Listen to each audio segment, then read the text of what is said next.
Welcome to the Bioneers, revolution from the heart of nature and the human heart. It's all alive. It's all connected. It's all intelligent. It's all relatives.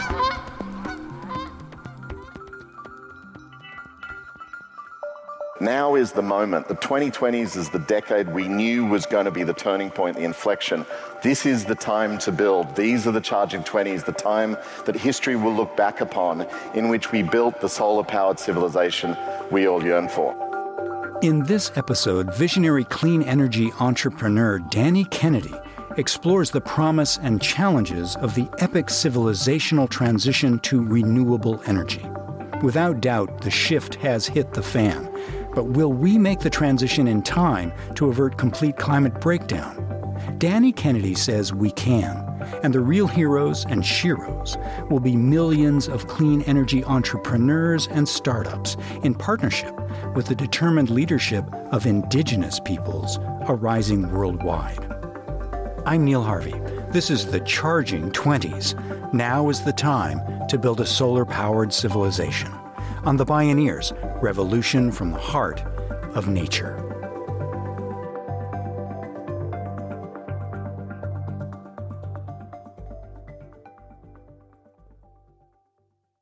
Energy is a nation's master resource. Each global empire has had an idiosyncratic ability to exploit a particular energy source that propelled its rise to economic power. The Dutch learned how to tap wood, wind, and water. The British Empire fueled its ascendancy on coal.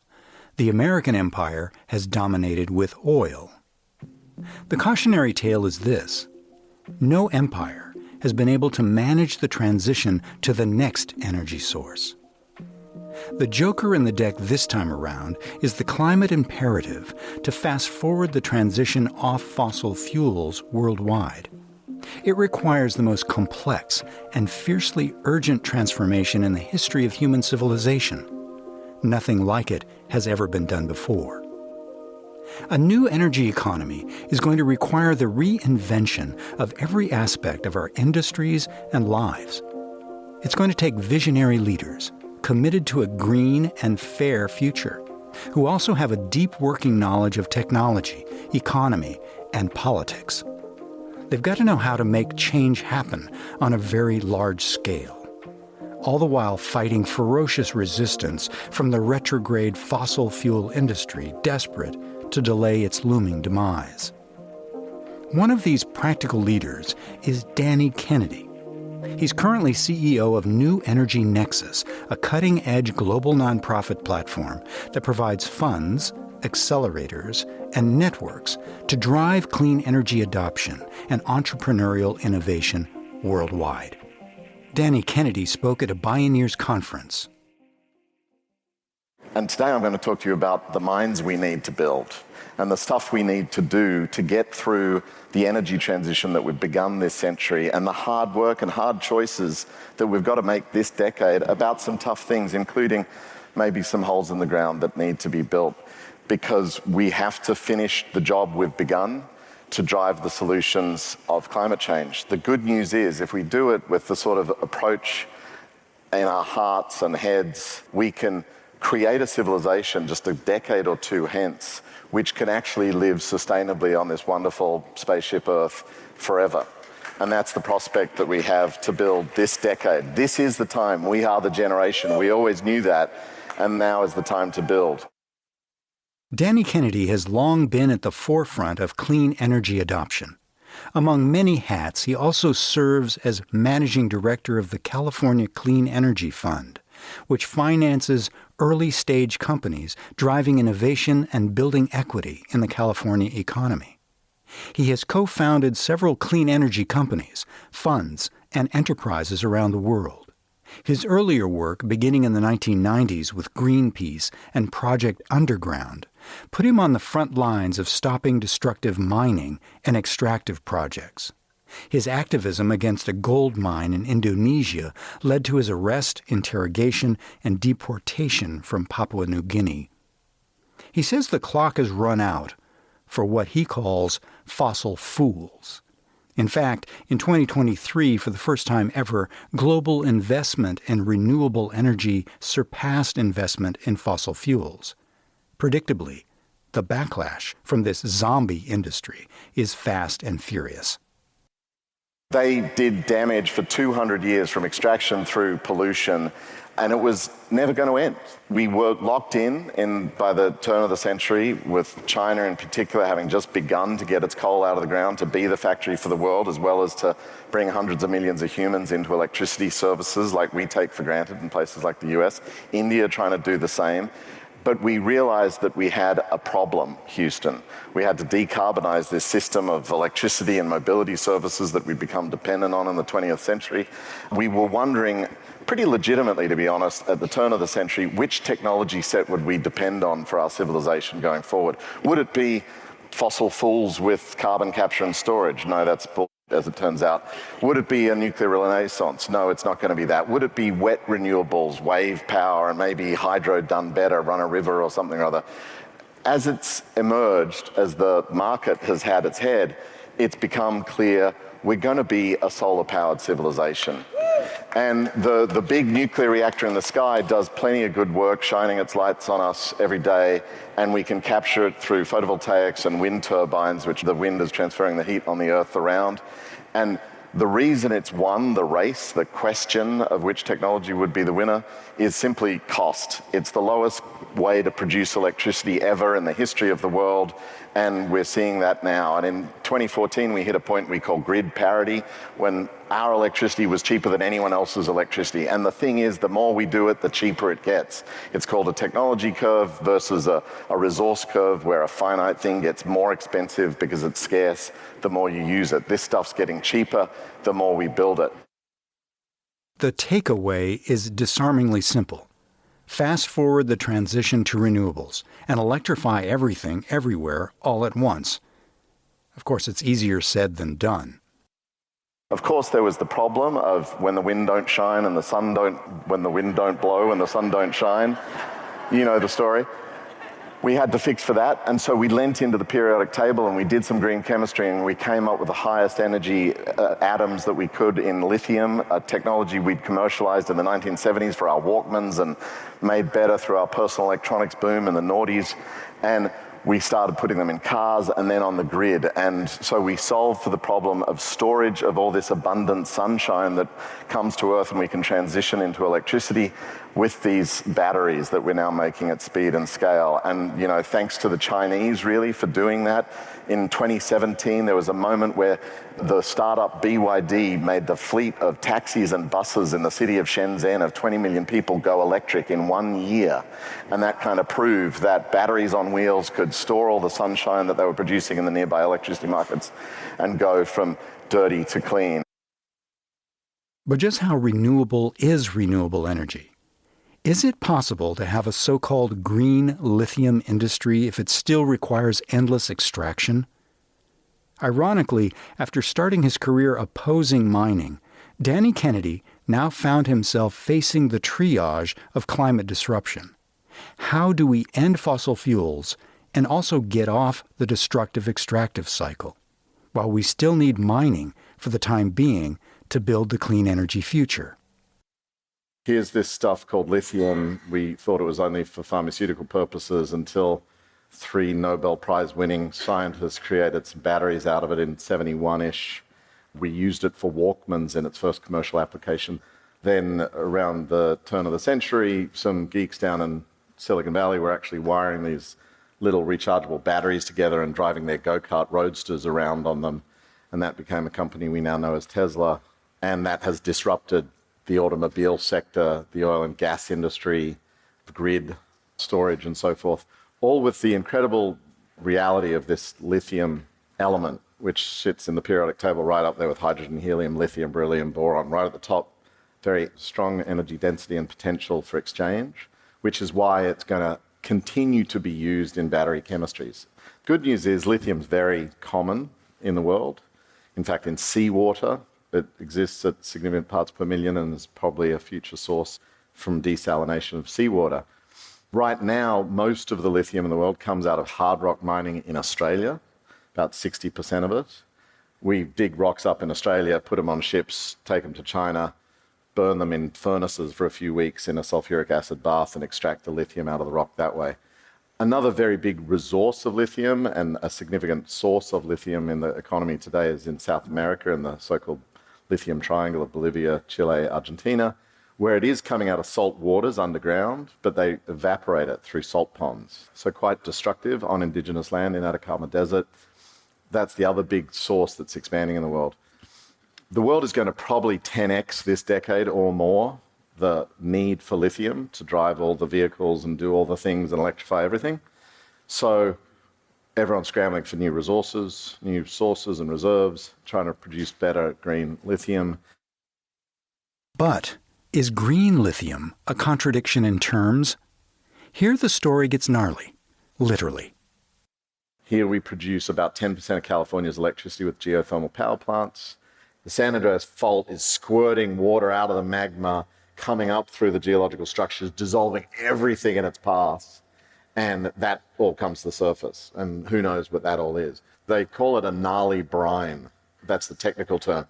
It's got a lot of shit in it. And it's all dissolved at super high temperatures. They've been studying it for 40 years. They've been producing this steam to the surface. It's not a lot of toxics. There are some things in there that we would be careful of in high concentration. As they bring this hot water off the San Andreas Fault to the surface to get the steam to generate the turbines, the water cools down and a whole lot of salts precipitate out of it. Lithium is one of the salts there that they can take out commercially. To take the salt out of it obviously has an environmental impact. So, I mean, I'm not saying it's without footprint. It has a footprint. The first bottles of lithium solution, which becomes lithium carbonate, lithium hydroxide, which are the precursor chemicals into the lithium battery supply chain, we have sort of all held in our hands in the last months, which is a very exciting thing because we've been talking about this since 2019 when we wrote a report called Building Lithium Valley. So we're on the cusp of green lithium with almost zero additional carbon footprint at the scale of about 300 kilotons a year, which was probably what America consumed in 2020. Not what it will consume in 2030, but a good chunk of what we need. This system is such that we can extract a certain amount of this material onto the surface, into the economy, and 2 decades hence, we should just be cycling that. We don't need to go back to the well. We can just keep a recycling system going and use it in perpetuity, which is this wonderful, abundant, solar-powered civilization stored in lithium that we've already got in the system, if we do all this right. Scale matters. The total amount of lithium that's necessary to mine by 2050 is a fraction of 1% compared with coal, oil, and gas. But even if lithium can be recycled at scale in a closed loop within 20 years, how do we avoid replicating the same broken economic paradigm, the extraction of concentrated wealth by giant corporations? Once again, the story gets gnarly. The California Lithium Project centers on the Salton Sea, an environmental justice calamity caused in 1904 after a dam broke and the Colorado River flooded the Imperial Valley. Today, the Salton Sea's primary water source is nearby agribusiness farm runoff, which is riddled with fertilizers, heavy metals, and toxics. It's on indigenous lands, long held sacred by tribes, in a poor, largely Latino county whose average family annual income is $13,500. And the toxic mess has resulted in a poisonous dust that's killing community members, including children. What social and economic impacts will industrial-scale lithium mining have on the 180,000 community members? Who will benefit?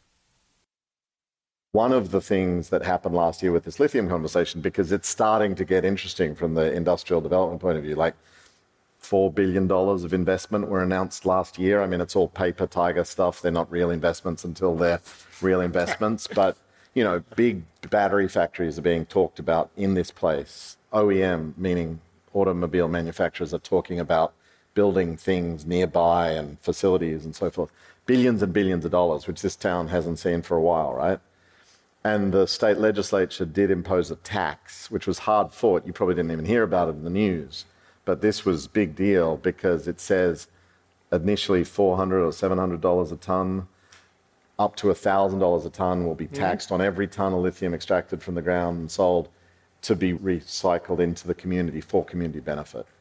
We got a lithium severance tax, effectively, written into law. There's no lithium of note being produced, so it doesn't mean anything right now, but at least there's that prospect. This tribal community has this incredible land right, which is kind of a weird twist of fate, which is they can buy 11,000 acres anywhere in this region because they had their land buried by the Salton Sea.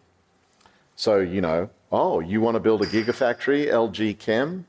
You need some land for that? You want that land? I can buy that land, and I'm a sovereign nation that can do whatever is necessary to do it. But the sovereign nation is smart enough to know we want to do that the best way possible. The Torres Martinez Band of the Cahuilla Indian tribe owns 11,400 acres below the Salton Sea, with rights to purchase 11,500 adjacent acres. Rather than leasing the valuable development rights that will pipeline the profits to corporate headquarters, the tribe is organizing itself as a sovereign nation to reinvent the tribal business economy through its own ownership, development, and entrepreneurship. While protecting its cultural and natural assets, including its language and history, the tribe is designing sustainable development plans, including youth entrepreneurial accelerators. Jesus Arguelles, a business consultant to the Torres Martinez Band, calls it servant capitalism, intended to create an eco-industrial zone, providing good jobs and an inclusive economy. Needless to say, there are serious issues and concerns. Many Native people are justifiably skeptical of any kind of commercial mining, whose long history of environmental racism and eco-apartheid is well documented. There are also environmental unknowns. Disturbing the deep, briny watershed could provoke earthquakes, although there's been marginal such increase from the existing hydropower plants, at least so far. The historical echoes of false promises by techno-utopians and the imperious greed of corporate interests resound throughout the community. Yet at the same time, climate breakdown necessitates the imperative for large-scale action. Welcome to 21st century triage. When we return, how California is setting the pace for the clean energy revolution and a just transition that elevates those who've been hurt first and worst by petro-colonial legacies. How China and India are electrifying, and how millions of clean energy entrepreneurs may be the heroes and sheroes of this epic transition. I'm Neil Harvey. You're listening to The Bioneers.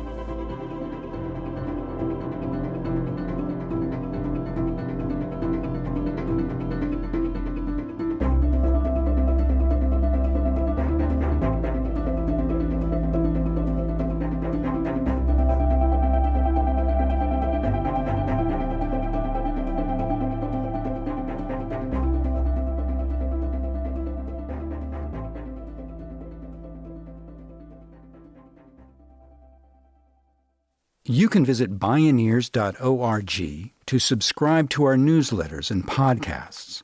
Check out deep dives on the topics that matter to you most and learn about our conferences. That's Bioneers.org. How fast the massive clean energy transition happens remains a wild card. But some things are certain. The fossil fuel industry will use every trick in its playbook to obstruct the decarbonization of the economy, and big business will do anything and everything to prevent the democratization of the economy. Again, Danny Kennedy. I see two big psyops in the sort of media and messaging war that's out there. One is saying that it's sort of a apples and apples experience, whataboutism, this transition to clean energy is going to do just as much destruction, so don't worry about it, just hang out with fossil fuels. It's sort of false equivalency that the mining required for lithium batteries, for example, is just as bad as fossil fuels.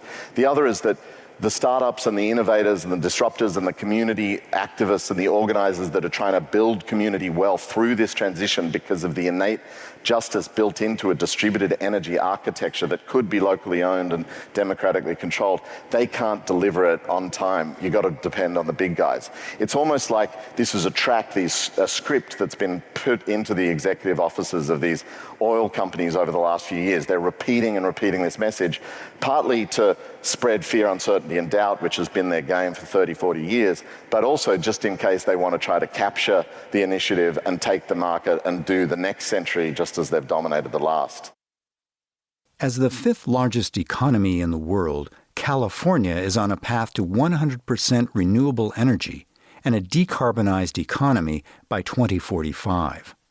By 2023, it had already reached 31% renewable energy, up from about 4% just a decade earlier. Can California's ambitious trajectory go national and global? Given that we're already in climate overtime, can we quicken the pace? Danny Kennedy says the kinds of entrepreneurship and startups that New Energy Nexus supports are crucial. And so here we are in the 2020s. We've got to just electrify everything. There's 1 billion machines here in the States that have to be switched over from thermal system to electric, and 10 billion systems around the world. We're obviously going too slow, and we need to speed this up. California, 2035, not 2045. Come on, people. We've got to build some new muscles. We really have to do things differently, including build stuff. We've got to go back to the future, really, and the indigenous wisdom and the leadership of communities of color, the people who have been hurt first and worst, those living with the legacies of fossil fuels that are actually leading the way. The lift we have to do this decade, we're less than half of our economy electric right now, and that's a big lift. We've built a lot of renewables that we can't interconnect to the grid because of transmission delays and pipelines and things. Where we are seeing leadership for this in the States, I could talk about, the amazing people in Standing Rock that are standing up wind farms as well, or the UROC up in Northern California that have built out the resilience microgrid at Blue Lake Rancheria and are helping the offshore wind industry grow out of Humboldt Bay. But we've supported startups in Navajo, which are just doing incredible things, leveraging the reality that as coal crashed during the Trump years there, they were left with these stranded assets of high voltage transmission cables to Vegas, Phoenix, and LA. And they've decided to build community wealth by building massive solar projects on their own country, owned and led by Navajo people themselves, which will sell electricity to market. And along the way, they've built Navajo Power Home, which is actually electrifying the 15,000 families on the reservation that were left without electricity at the end of the 20th century, which is a disgusting shame on America's record. But I have the privilege of working with 150 amazing folk around the world, supporting startups in many countries to get this energy transition done. We support diverse entrepreneurs with justice and equity in, so we get justice and equity out of this transformation. We've had 880 companies come up since I joined the outfit in 2016. We've supported thousands of entrepreneurs, put $50 million into them, and we're trying to redress the gender injustice that's inherent in the energy industry, as well as in the startup scene more generally, with some success, although always more work to do. And we're seeing this upswelling, this Cambrian explosion of this opportunity that is actually happening in real time in the world. Addressing climate disruption is intrinsically a global game. No country can do it alone. In particular, China and India are make-it-or-break-it players. Just on rooftops, China is supplying 50 gigawatts of solar annually, the energy equivalent of what 15 nuclear power plants produce in 1 year. It's also still burning gobs of coal and building coal plants. Meanwhile, India has adopted a potentially game-changing national solar mission. It's playing out in unexpected places, where it really counts. Just like 5 years ago, India was being talked about as this ticking time bomb on climate because they're going to get electricity for all their people, and now they're doing it with solar and wind at a scale and speed which is almost hard to imagine. And that is spilling over into their mobility markets, where vehicle miles traveled in India are mostly on 2- and 3-wheel vehicles. Think the rickshaws in Delhi or the mopeds in Mumbai. 85% of people get around that way.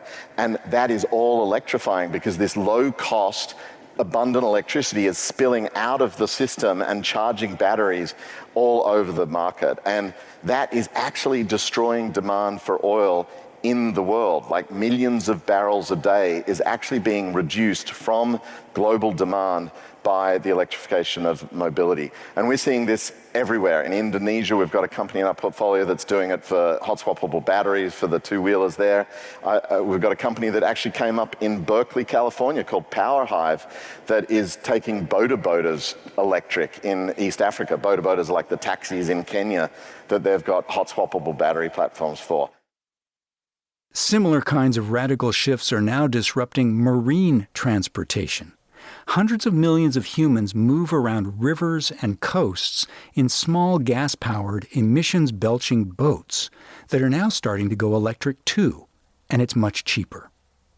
One challenge to meet the needs of the transition is the lack of a U.S. manufacturing base. Another is the dearth of training for the people and skills needed, as well as practical support for small businesses. Now, says Danny Kennedy, is the time to unite to build a solar-powered civilization.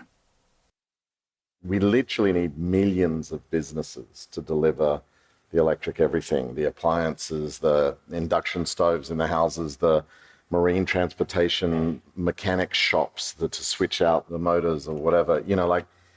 There's not enough getting into that game, and then there's not enough workers to work in those workforces. Just electricians to electrify everything, you need electricians. We're short at least 100,000 in the United States for what we think we need done. The rest of the world forget about it. And this, I think, is actually the big one. It's geopolitics.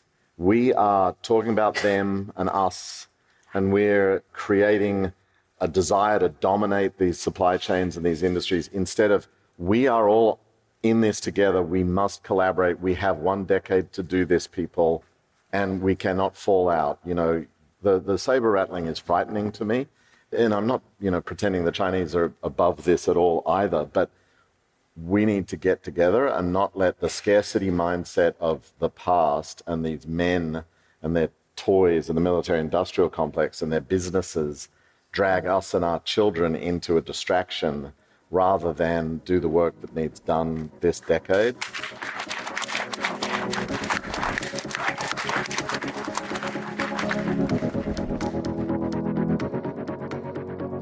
Now is the moment. The 2020s is the decade we knew was going to be the turning point, the inflection.